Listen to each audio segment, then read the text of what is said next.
having 2 under 2 and the challenges that kind of gives in terms of sleep deprivation and just juggling. Ultimately, our perspectives are how we accept our reality.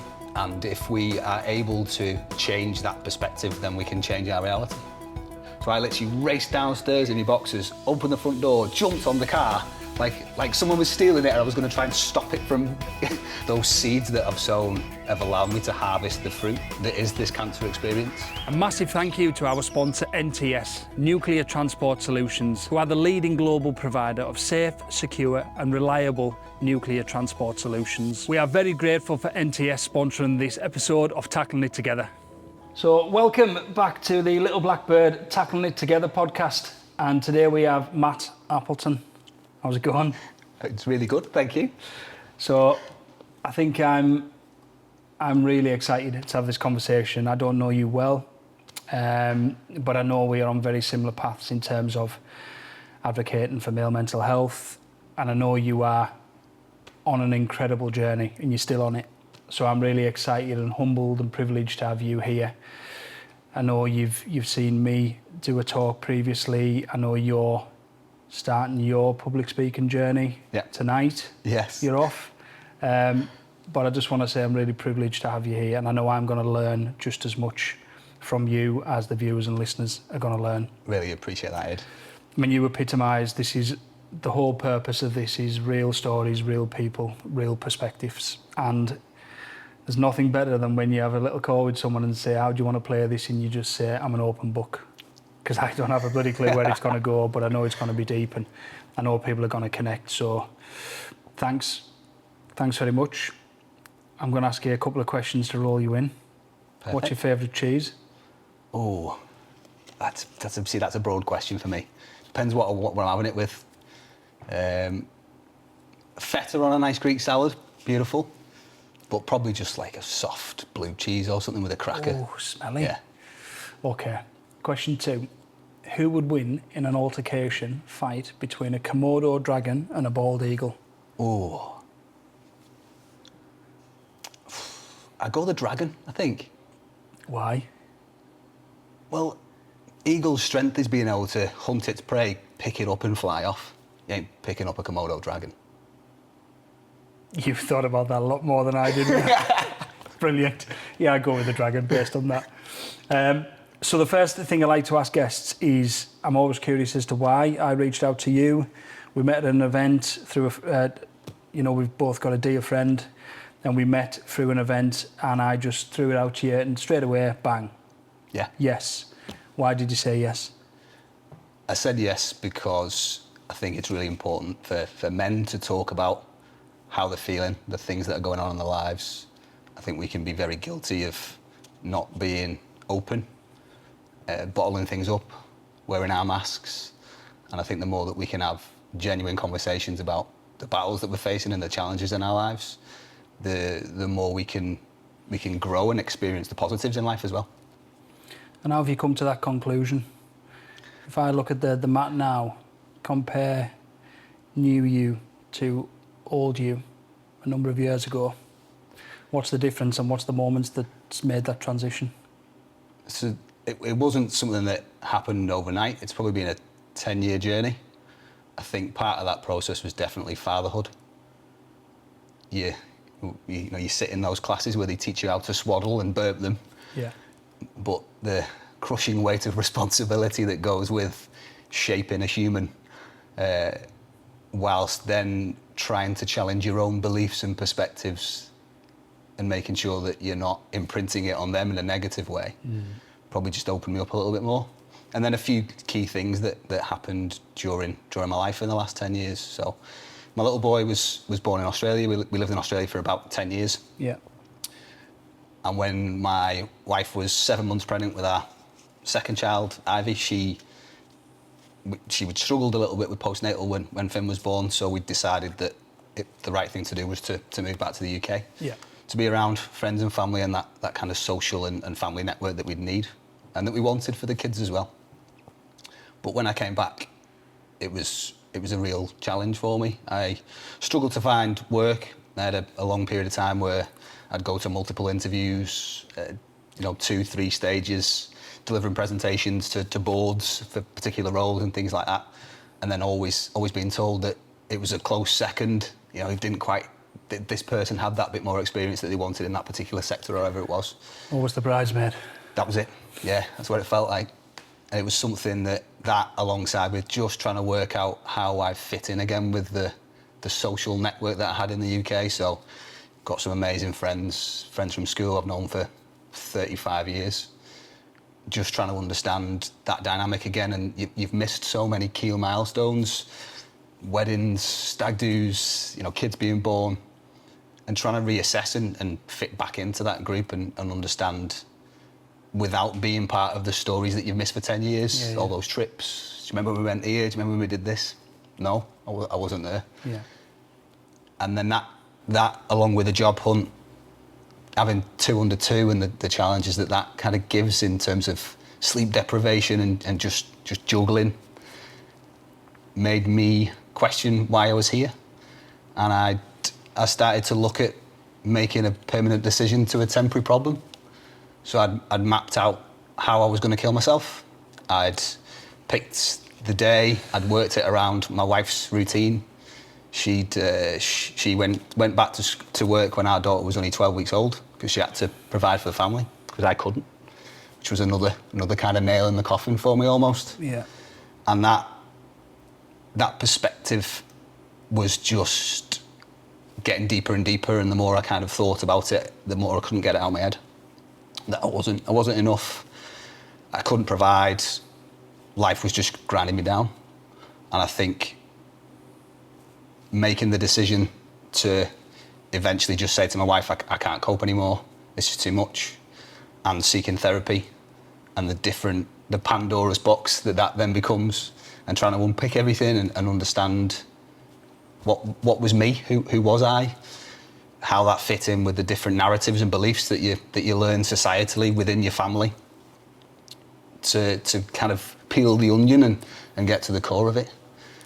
So that particular journey was a long one, and it's probably still one I'm still on. Yeah. And I think once you're of that mindset that you want to understand yourself a little bit more and dig a little bit more into why you make certain decisions, what triggers you kind of never get off that treadmill. It's always something that you're trying to seek a deeper level of connection with yourself and understand yourself more and more, however you can. Yeah. Do you mind if we go back to that moment where you planned the day? Absolutely. And the reason I go that way, you know, as you know, a big driver behind this is I lost my dear friend 3 years ago, just over 3 years ago, and the investigator that explored Mike's situation said it was the most considerate suicide that she'd seen in 3 years of policing. Wow.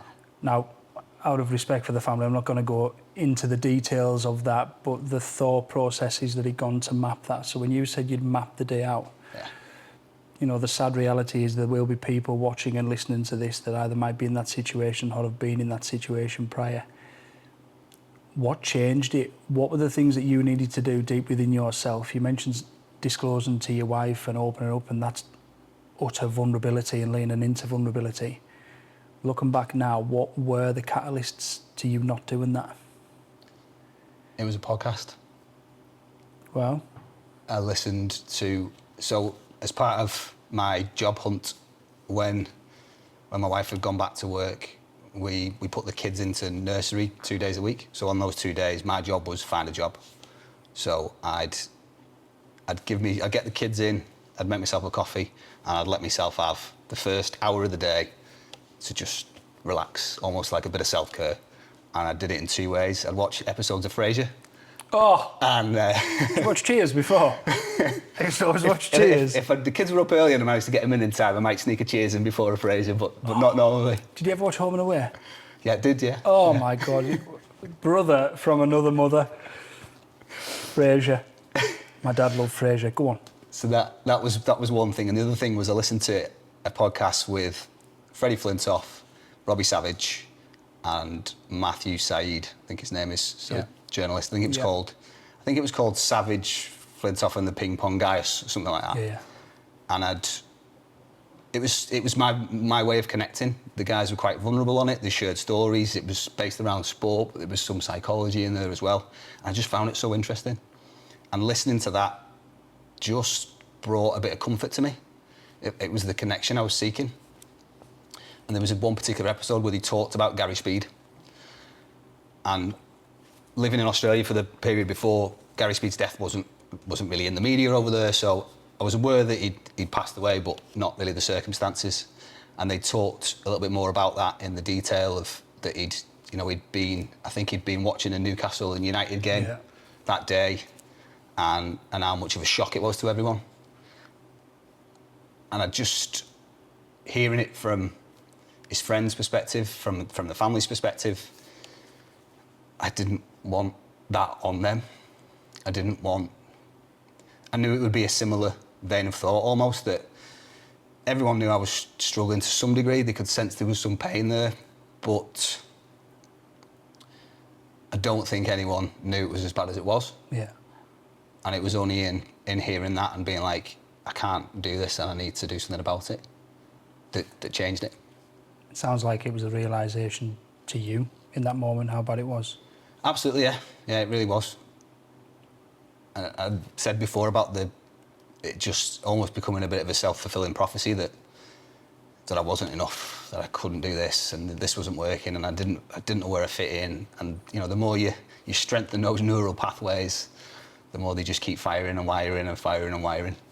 It's really well. Firstly, thanks for sharing that, and I know others will connect with that. But that's really interesting in terms of that moment of despair. Was you were seeking connection? Yeah. And that's the beauty of technology in this world. It's why we're doing this. People are in this situation. What advice would you give people who are in a similar situation that are just feeling utterly lost and they are seeking that connection? Because when you say you're seeking connection, looking back in hindsight, what were you actually seeking?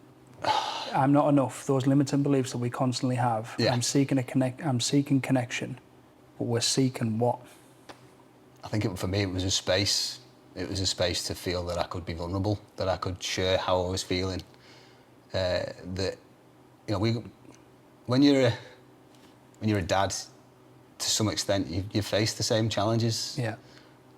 And it's very rare that my friendship group, different dads you meet along the way, colleagues, whatever it might be, that you can be as open as you might need to be to just express, the challenge, the frustrations, how that makes you feel about yourself, how it makes you feel about your family, the dynamics, and the questions that you then ask of yourself. Mm-hmm. And I don't think we are very open and we are very vulnerable. Where does that come from? Why do you think we're in that situation? I think ultimately we learn these behaviours, and I don't think I saw a lot of vulnerability when I was growing up. I would never.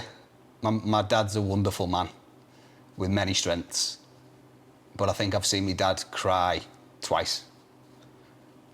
Really, really kind of be in bits twice.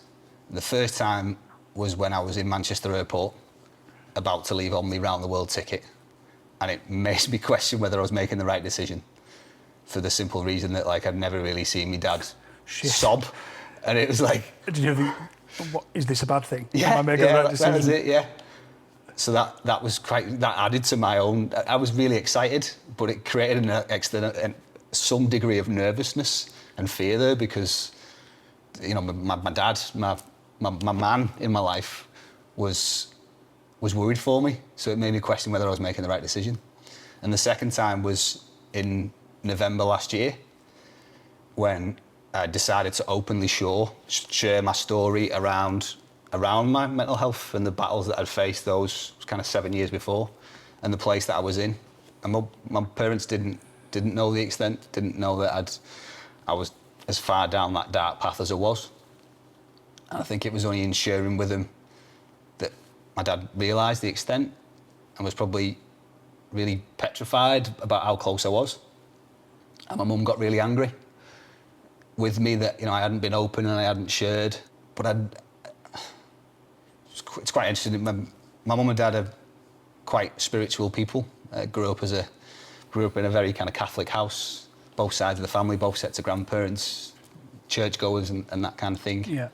And it was something that I probably just went along with until I was a certain age, and you start to get to the middle of your teens and you ask questions about, do you believe this, or am I just doing it because I've been taught to do it? And is it something that is actually important to me? So you were at the point where you had the ability to make your decisions. Yeah. What you wanted to do. Yeah, that almost like that agency for the first time, almost to decide what was important to me. And I know that at that point when I'd spoke to my parents about, I didn't want to get confirmed. I wasn't really sure it was right. There's a load of other religions. What if they're right? What if I'm backing the wrong horse? I think that wasn't perceived very well. It was kind of me being a bit of a black sheep and bucking the trend almost. And it's something that I've had to explore kind of through this Pandora's box about those beliefs, the stories that you tell yourself about who you are, which ones are mine, yeah, and which ones are someone else's. I love that metaphor.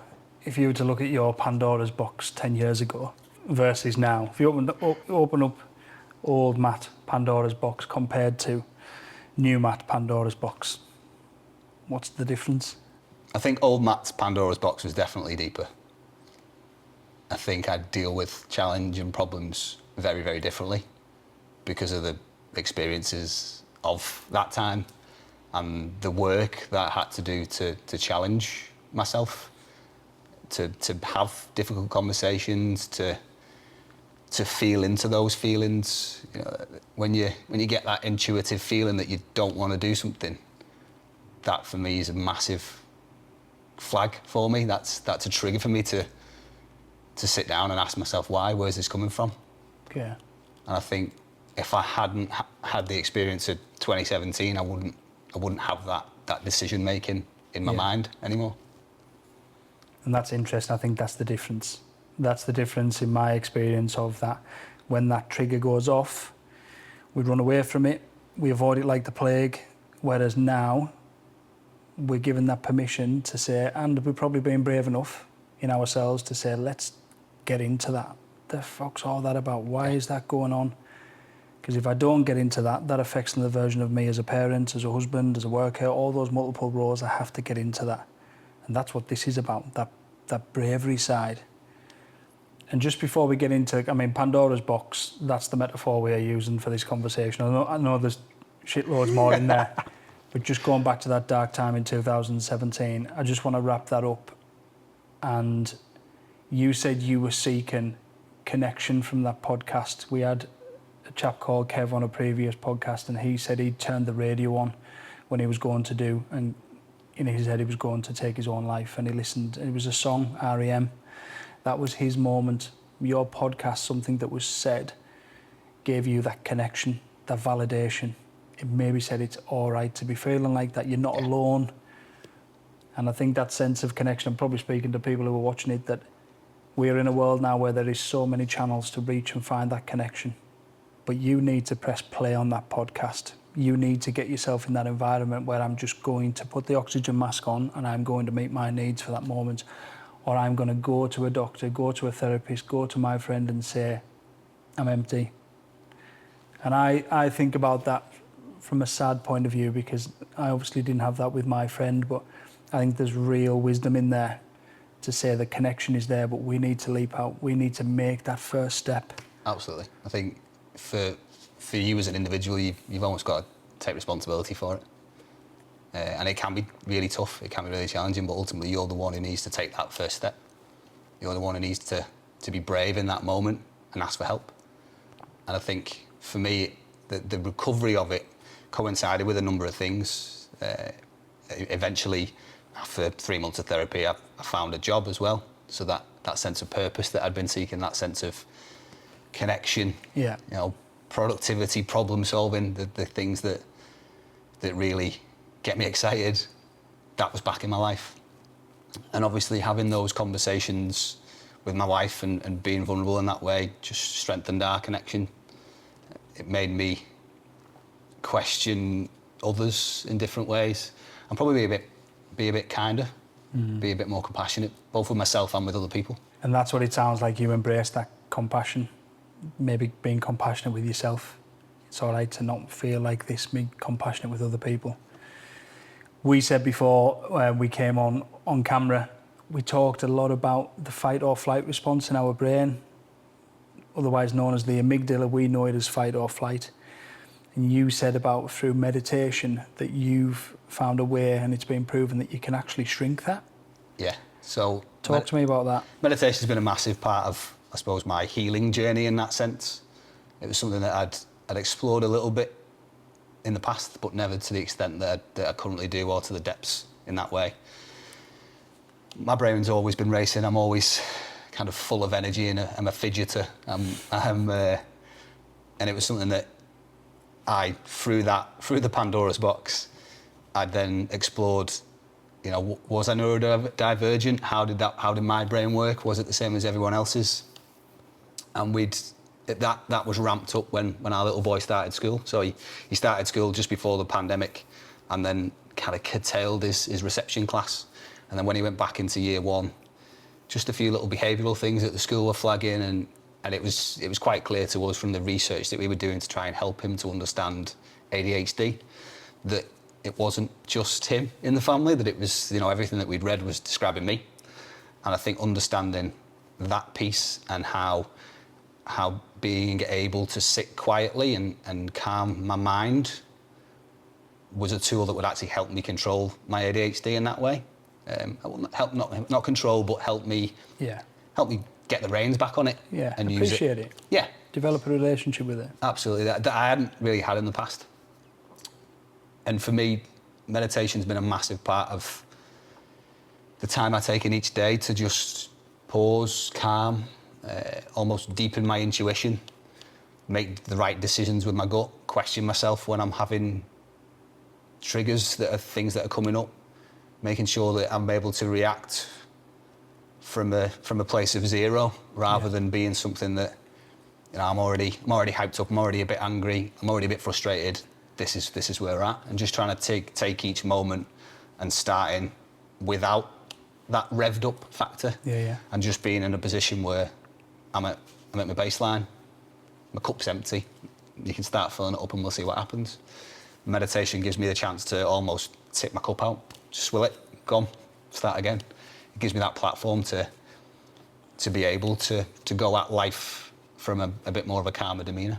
And that's really interesting, because we're talking about meditation, self-care, giving you time to challenge the internal. We spoke before about fatherhood. Yeah. So you've seen me speak. I now start to understand in hearing you speak that we're very connected in terms of fatherhood changed us. Yeah. But it also got us to question, to go back and question our upbringing. And I know I looked back and questioned, did I have what was I searching for? What was I looking for? And I remember one question that I think it was Claire, my wife, said, would you be happy if you gave your children what you received as a kid? And that really got me thinking, and I thought, and my answer was no. It wouldn't change massive amounts, but I would change this, and a lot of it was around emotional availability. I'd be more emotional, I'd try and drive that more. And that, for me, I'm now a father, shit, how am I going to do this? I'm now accountable. And then answering that question, what would I change? What do I want to change? Not why, but what do I want to change? That was my guide to think, right, let's crack on. That led me into therapy, that led me into learning about myself and reading probably for the first time, just to start and absorb that stuff. But you also mentioned around, you probably in your 30s understood that you had ADHD. You are now diagnosed. Yeah. Children are going down that path as well. You've noticed that connection. So fatherhood and all those challenges that you've had, and when you said about meditation, tell me a little bit more about the challenges and how you've found navigating that fatherhood side. So I think we almost form our identities around being productive, and especially as a man, it's almost like you're a provider. You go to work, you're constantly looking for the next thing, bigger, better. It's always about kind of growing. What more can I have? What more can I gain?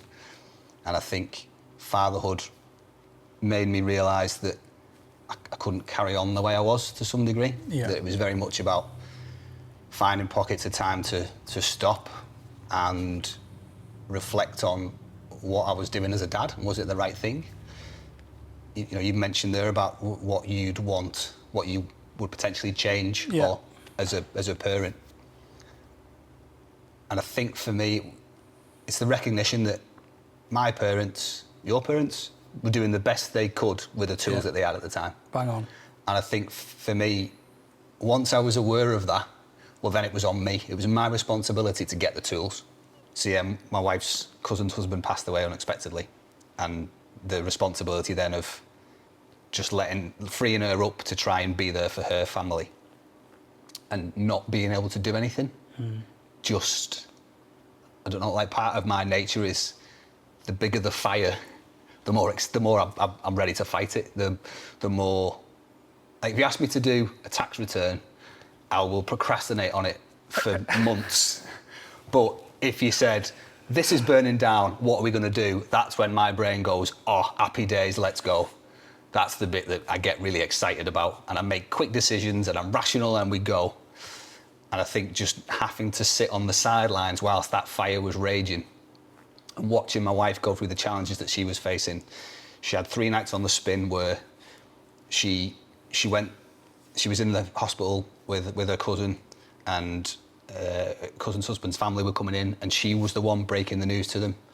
He's got a glioblastoma, it's not treatable, this is what, literally being she was almost like a death doula through those 3 days with the family, helping them process, asking questions of the doctors and nurses and trying to explain it to different people. Then with his kids, so he had 3 daughters who at the time were 8, 12 and 15, sitting down with them on night 1 and saying, your dad's got a brain tumour. Night 2 saying he's had a heart attack and he's not going to make it. And then the 3rd night being he's passed away. Just seeing her come in, kind of have that 10 minutes with her, get in the shower, wash the day off. I'm exhausted, she's gone to bed, and then the next day, just like 6 o'clock in the morning, she's racing out the house. There's a funny story, stupid fight or flight response to this, but there was a day where I'd slept in my little lad's bed with him, and the window was open and our car was on the front, and it was about 10 to 6 in the morning, and I heard our car driving off. So I literally raced downstairs in my boxers, opened the front door, jumped on the car, like someone was stealing it and I was going to try and stop it from, you know, that. And all die hard. And it was just Rooney, just sticking around out the window, just complete panic and fear. What's going on? I was like, I thought the car was getting nicked. What did you do after that? I'll see you later. Have a good day. Pretty much. Let the adrenaline pass, and then was sat back and was like, what an idiot. What was I going to do in that moment? You're all right now because you shrank that amygdala. You won't do that again. You mentioned another pivotal moment before that. So I think just before the pandemic definitely punctuates things for me in terms of, you know, in the way that fatherhood does almost. Like there's a version of me pre-dad, there's a version of me as a dad with young kids, and then there's a version of me that kind of exists post-pandemic. When we were visiting the UK, when Finn was 10 months old, I got a text off one of the boys saying his older brother, we were quite a tight group, his older brother and his friends and younger brother and me being that age with him, 7 of us. Greg's an alcoholic. He's been hiding it for, we don't know, you know, his partner's left him. He's been caught drunk driving twice with his daughter in the car. But when you come back, make sure that you don't try and connect with him in the pub in the same way that I would have done 1,000 times before. Yeah. And I never saw him again. So when I moved back to the UK, so he was still alive for 5 years while I was here. I'd reach out, wouldn't get a response. I'd keep trying, reached out to different members of his family, his brother, you know, what can I do? Can I try and see him? And there was one day where I drove past and I had Finn in the car, and he was at the bus stop. So pulled over wherever I could. And by the time I'd pulled over, got Finn out and gone back to the bus stop, the bus had come and he'd gone. That was the only time I ever actually physically saw him. And that was something that because he was a couple of years older than me, he was quite influential in terms of some of the earlier decisions I was making. He was probably one of the key voices who made me travel when I left the UK at 22. And that loss, I don't really think I processed. And it was during the pandemic and almost the different views from the boys. You know, they carried a lot of guilt of not being able to help. Yeah. And I didn't carry that guilt because I genuinely felt like I'd done everything I could. I felt like I was the one who was reaching out. I couldn't have done more. I couldn't have done more. And seeing their experience of carrying that emotion, carrying that shame almost of not being able to save him. No one's coming to save you. No. Got to save yourself. Starts with you. And it's having the courage to take that first step. Yeah. You mentioned before about toolbox, Pandora's box. I learned that I've got to fill that, I've got to source information. So what did that experience where you said I didn't feel that guilt, but what did that do for you in terms of your growth and your development? How did you turn that negative into a positive, I suppose, is what I'm asking. Great question. I think for me, it was almost the recognition that you can lead a horse to water. Can't make it drink. I suppose the only thing you can do is try and make it thirsty. And I tried making that horse thirsty and it weren't drinking. It was the recognition that we've all, you know, we're all conscious. We can all choose to make decisions, and it's about finding the space and the time to check in with ourselves and make the right ones. Part of my toolbox is that meditation piece, and it is just finding the time, and it's different for everyone. It might be if you're religious, it might be prayer, but it's finding the time to just be by yourself at times as well. So much of our time is filled with work, with family, with socialising. For me, it was very much like if I had a slot in my calendar, I almost felt guilty at not having space there, having that space. So I'd have to fill it. I'd squeeze in something. I'd catch up with a pal. I'd try and do an assignment. I'd fit in a course. I was always trying to fill that gap. And I think the recognition that by trying to fill the gap, I was actually doing myself and my family a disservice, that I needed to be selfish with my time, to be more introspective and to recalibrate so that I could be the best version of myself for them and for myself. You got diagnosed a few years ago with ADHD. Yeah. Now, I don't know what the statistics are, you might know, of people older age in life now starting to get diagnosed with ADHD. I want to know maybe why you went for that diagnosis. Yeah. We spoke off camera before. So why did you get diagnosed and how has that impacted you as a dad? So the reason I got diagnosed was a good friend posed that very question to me, was what are you hoping to get from having a diagnosis? I never looked to pursue any kind of medication or anything. It was just validation for how I'd felt at various points in my life and being able to almost explain certain behaviours, that sense of never quite achieving what I felt like I could have done, whether it's exam results or whatever it might be.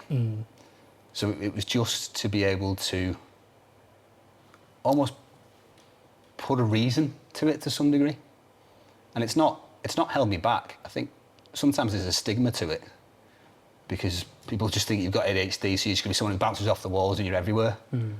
But it's in those times of crisis or problem solving that I think ultimately we were meant to live as humans in villages where people were different, so that people who liked solitude and time to themselves could go and fish and bring the fish to the village. People who wanted to work out how to hunt, to problem solve, to how do we build this, how do we do that, they're your ADHDers. They're the ones who find solutions. And I think just seeing it through that lens rather than the negative of what I'd had previously. I read back through a year 9 report that I got, and I read back through my maths teacher, and my maths class was really, good fun. It was the top set, but the lads who I sat with are some of my best friends today, and we would run riot. So, teacher wasn't very happy with us, but we were dead good at maths, so it was all right. But we'd nick each other's shoes and hide stuff and all kinds of silly stuff.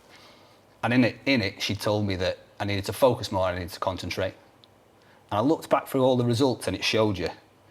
And at whatever key stage it was, I worked out I was in the top 3% of maths. She didn't say that. She didn't tell me how good I was. She told me what my weakness was and what I needed to improve. And that for me was like a massive catalyst in trying to just feel all right with myself in different ways. And it was important to me with Finn and his diagnosis was, I think with ADHD, one of the key things is you ruminate and you challenge yourself constantly. And that mental chatter that goes on can be debilitating. So I wanted to know how I could help myself, but also help my boy. And try and tweak things in our life, the way we approached him, the way we posed questions to him. Just little things that are probably just quite common sense, but are very apparent with both the kids. Like I can be stood in the kitchen shouting for them to do something, or get your shoes on, it's time to go. And then you go in and they're just in a world of their own. You've said it 5 times. They've got no idea you've said it 5 times. And you're sat in front of them, steam coming out your ears. They've just gone from, I'm just happily playing with this, and you've just rocked up.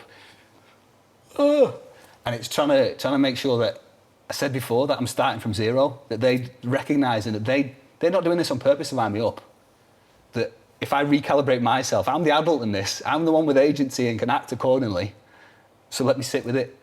What do we need to do, mate? How can we help? Come on, put your shoes on. Let's go. And that recalibrate's really important, because how do you recalibrate? Because I know for me, put me with my kids, with painting, with something expressive, game on. Put a tub of Lego in front of me with an instruction book and my head falls off. So how do we or people in that moment as a parent, when we have to be rational and be the adult, how do we recalibrate? So one of the things that's now in my toolbox is breath work. So I've read and looked quite a lot at how I could do certain things to help me and my brain, and the neuroscience of things like a double inhale and how that calms your central nervous system and allows you to start from zero. But it's not about doing that all the time. It's just catching yourself in that moment of, ooh, hang on, I'm simmering here. I can't respond from this point. I've got to take a step back and try and level myself before we go again.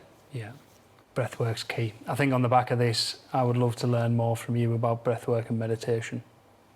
More than happy to talk to anyone and everyone about it. I want to ask you about masculinity.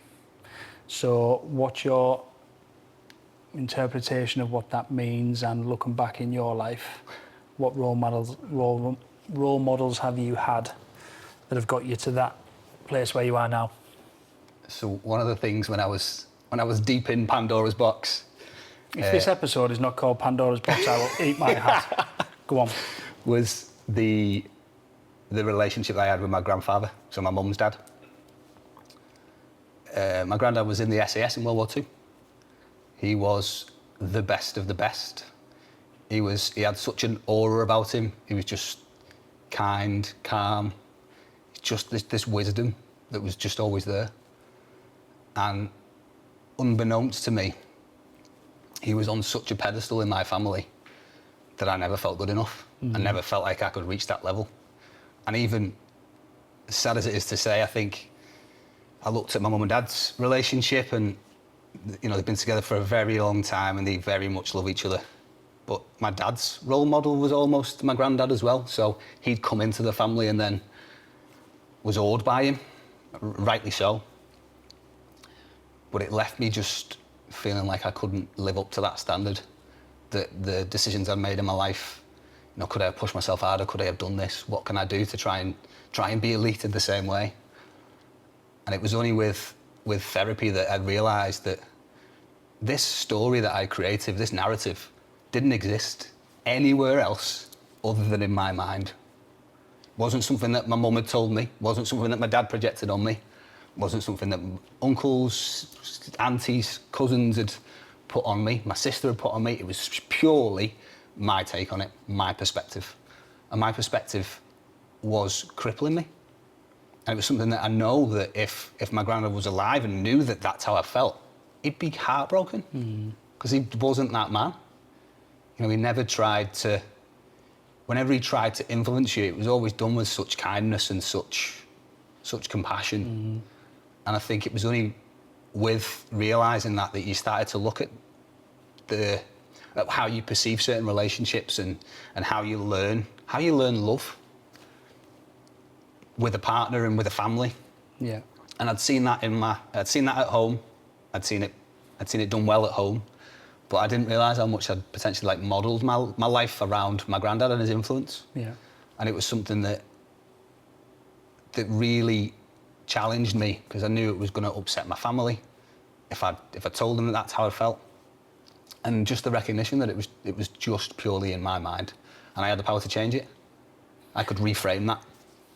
So what you're talking about there is that internal script. Yeah, absolutely. That internal, we know now it's, the amygdala, the subconscious, and if we give that airtime, it's going to write a novel that's not true.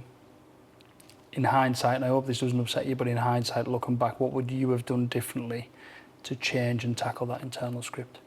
I think it's the recognition that you're not the voice in your head. You're the awareness that recognises the voice in your head. And as soon as you're aware of that consciousness, that's where you can challenge that voice, and you can tweak it, you can change it, you can tell it to tell you a different story. Ultimately, our perspectives are how we accept our reality. And if we are able to change that perspective, then we can change our reality. And that's a really interesting segue into the journey you're on now. Yeah. In Pandora's box. Yes. And I know this won't be easy. Tell me about this journey that you're currently on. So in February this year, I was diagnosed with stage 3 colon cancer.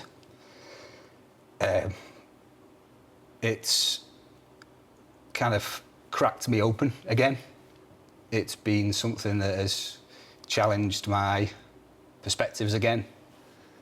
It's been a journey that's brought my wife and I even closer together. She's been an absolute rock. It's been something that, the extended family and friends and the unexpected messages that you get have really buoyed me and helped me approach this with a certain mindset. I think what no one tells you when you travel is that you leave a piece of your soul in different places, and the connections that you make in those places are really special because they've got that little piece of your soul. Yeah. So having that kindness and compassion back almost connected me back again with those different experiences and those locations. But I feel like the work that I've done to have this mindset and really try and reframe things and find the positives, those seeds that I've sown have allowed me to harvest the fruit that is this cancer experience. So the stage that it was at for all comers is a 28% 5-year survival rate, which is pretty confronting. The successful surgery improves that odds. The chemotherapy that I'm going through at the minute, again, improves that odds. So it's a kind of a 50-50, 50% 5-year survival rate. But I think for me, part of the battle with this is up here. And it's being able to approach it in a way that doesn't bring about fear, that doesn't scare you in that way. Because I think part of our experience on this earth is facing adversity. It's working through those challenges and knowing that on the back of it is going to be a bigger, better version of you, because you'll learn and grow from them. And some of the people I've met through the process, the doctors, the nurses, the other patients, the stories that you get told, the level of resilience is astronomical. And I think for me, it's just opened different doors and presented different opportunities to me that I wouldn't have had without it. And I've been really lucky in that it's, you know, my family have been supportive. They've done everything they can and needed to, and we've shared it with the kids. I've shared it very openly from the start. Some of the toughest conversations I've had have been from cancer, and I think it expands your comfort zone in that way, because nothing will ever be as difficult as that conversation I had with Finn, when I told him that I had cancer, and I saw his heartbreak. Oh, man. I saw his world collapse in that moment. And he rallied, and we talked about it, and he started to ask more and more questions. But that's a benchmark for me. That's like a new level. The different things that, you know, the conversations that you put off, leaning into that discomfort. It's a new era for me in that aspect. And being able to learn from that and take it forward is something I really feel grateful for. Yeah. I'm so excited to see you in 5-10 years' time and see where you're going on this growth, on this path. Because to hear you now be so vulnerable, be so brave, be so candid in what you're currently going through, the impact you're going to have on your network, on your kids, on everyone else, because you're going to fly now professionally, you know, socially. You're gonna be an absolute reeling, which in Cumbria text means top man, which you are now. But thanks. How important is visualization to you, looking ahead, not looking back? Oh, I think it's really important. It's really important in terms of shaping the stories. I think we do create our outcomes from the way we approach them. Yeah. And being able to lean into this feeling, this gratitude that I've got, that I feel so lucky that I found it in the way I did. I did a Bupa health assessment with work in November last year.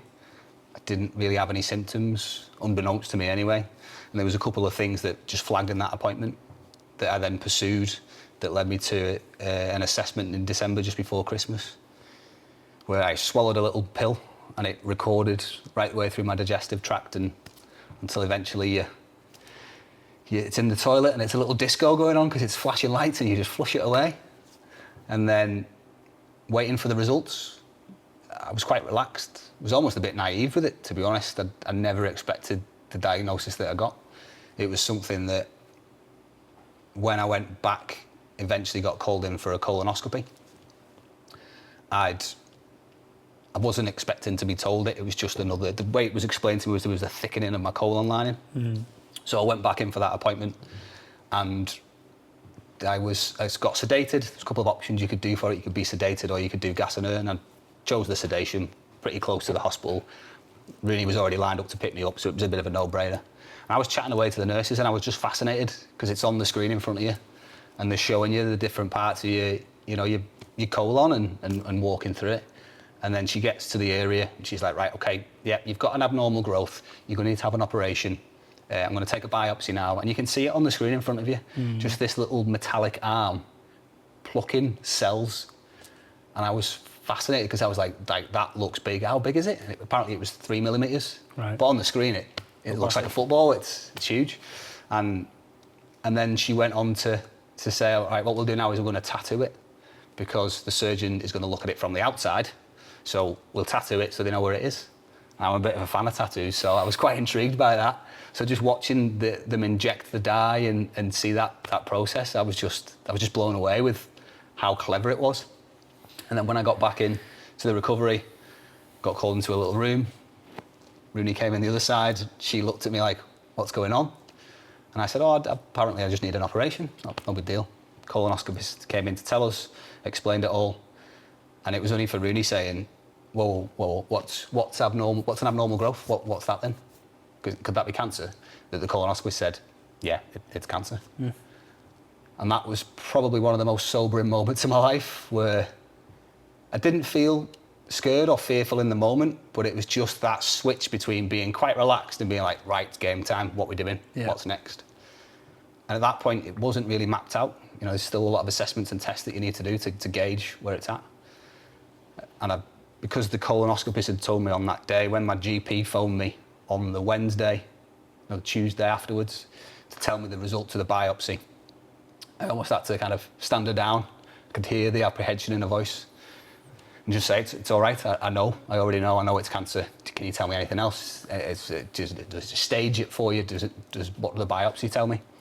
And she didn't know. She just said at this stage, it just tells you that it is cancer. Right. And you'll feed back into, you're with the surgeon, you're with the oncology team, just keep working through that process.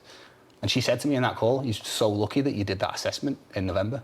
And I was, because if I'd not found it then, stage 3, it's quite advanced. The next thing is it metastasizes to liver, lungs, and there's no coming back. I imagine that fuels that gratitude as well. Absolutely. And I've, even with every kind of 50-50 decision that goes with it, it's always landed in my favour. Even something as simple as the day I spoke to the colonoscopist and got told the news, one of our best friends in Australia is a colorectal surgeon. She does the surgery that I needed. Good person over the dinner party. So I reached out to her. She phoned me. So she was already in your network? Yes. Right, yeah. Right, okay. So we'd been the witnesses at their wedding. The last time we went back to ours was for their wedding. We had a very special relationship, and we always have, and they're an amazing couple. And it was something for me that having that available to me in that moment gave me the basis to be strong and confident. Yeah. Just learning from her and the way that she flipped the switch. We had a minute of, how are things? Yeah, good, Dal, how are you? What's happening? Kids are good? Yeah. And then I had to say to her, I've just lied to you, I'm not good. I've just been diagnosed with colon cancer. I don't know what to do. Can you help? And she went from being my friend to the consultant in a heartbeat. What did they say? What asking me questions, terminology? Oh, that sounds familiar. Yeah, they said that. Right side, left side, transverse. Oh, they said it was right side. Right, that's the best place for it to be. It's the easiest, it's the least complicated surgery. Everything about it has kind of landed in my favour. And I think the more I can approach it with the view of, the game's rigged. It's going to unfold for me in the best way it can. Just got to see how it unfolds and run with it. What's next, pal, for you in life? So I've got another month of chemotherapy, so I'm just coming out of the black spot that is the infusions and the tablets. So I've still got 4 or 5 days of tablets on my 3rd round of chemo. And then back to work, back into doing what I do. And I think I get so much from it because of what we do. The fact that the way we design offices is around building connection and impacting culture and trying to shape environments so that people can prosper. And I think at times in the past, I've almost lacked that connection between internally what I thought I wanted and the business world almost of it being profit and loss. And I feel like I've got a unique perspective now to really make it about people, to really sharpen that focus on it being human-centric and making sure that the environments and the cultures that we're influencing through the way that we design and build those offices, that it's for the betterment of people. Whenever I'm pitching for work, I always talk about that we make the decisions we make based on creating happy environments for people, because happy people are more productive. Happy people are more connected, and that's what you need in your business. So the more we can influence that, the better the results are going to be for you, Mr. CEO, whatever it is. But trying to align the two is, I feel, more connected than I probably ever have in that way. So you just said there, have I got this right, building environments shape so people can prosper? Yeah. What's the connection between what you're doing now, the journey you're on, how you're opening up, you're using your story, you're going to be standing in front of people tonight and you're going to be sharing your story. Yeah. What's your connection between what you're doing in that respect to have a positive impact and shape people's lives? I think for me, it's understanding that we learn from what we see. Yeah. And if you can't see it, you can't be it. So if blokes aren't going to be vulnerable, they're not going to share the stories, we're going to keep hiding it off, going to keep wearing that mask, going to keep drinking it away, whatever it is. We're going to keep leaning on those negative crutches until it's too late. And I think the way that we are able to influence our networks, our communities, being able to speak in this way and be vulnerable and be open and share the challenges that we all face is how we connect together and solve those problems. And save lives. Absolutely, yeah. And that's where I think this conversation, there'll be someone on the other end of that screen watching this, listening to this. Your ability to share what you shared today will save a life. That's why I've always been open, or at least since the back end of last year, we've been open about what I've been through, and in particular the cancer journey now. Because ultimately these narratives, these stories that we tell ourselves don't have to be true. We've got the power to change our perspectives and to think a little bit differently. Yeah. And to reframe things for a positive outcome. Matt, I'm in awe of you. I'm absolutely in awe. And I think you've articulated in a way that I don't think I've ever seen anyone articulate, particularly on this podcast, but I don't think in life. You've got a real skill, mate, and you've got a bravery that other people can't get anywhere near. So good luck, and I can't wait to kind of develop that friendship with you moving forward. We're very connected. Yeah, we are. Brother from another mother is the term that springs to mind. The final thing that we ask all guests on this, and I just threw this upon you before we started the conversation, what would your little blackbird worm of wisdom be? And who would it be to? I think we'd almost touched on it during the conversation, but just that awareness that voice in your head isn't you. You're the one who's listening to it, and you have the power to change the voice. Thank you so much, pal. Thank you. Really appreciate it. You've absolutely nailed it. Bring it in. Cheers, man. Appreciate it. Absolutely smashed it. So once again, a massive thank you to NTS, Nuclear Transport Solutions, for enabling us to grow and develop this podcast. We wouldn't be able to do it without your support. Thanks for listening, or thanks for watching the podcast. Please take a couple of seconds to engage with us. Please subscribe, like, or give us a comment on how you're finding the podcast so far. And keep listening. Take care. All the best. Keep smiling.